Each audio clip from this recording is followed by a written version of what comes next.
In the initial stages of slave trade, it was common practice for the powerful West African families to marry off their women to the European traders in alliance and to further enforce the syndicate. While the marriages had to be performed based on African customs, the Europeans offered no objection as they were fully aware of how vital these connections were to the success of their businesses.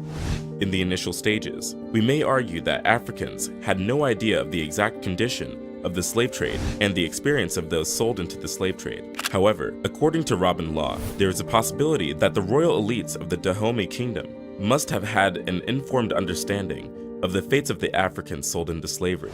This is because the King of Dahomey sent diplomats to Brazil and Portugal who returned with information about their trips. Also, some of the elites of Dahomey had experienced slavery in America before returning home.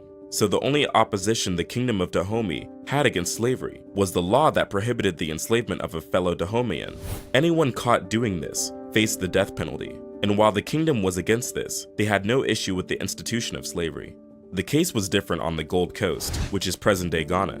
Here, elites sent their kids to learn about the slave trade from the Europeans by sailing with them and living inside their forts. Some even sent their children to Europe and America to be educated. Elites on the Gold Coast also had agreements with the Dutch and British governments to rescue some of their friends who were tricked into slavery in America.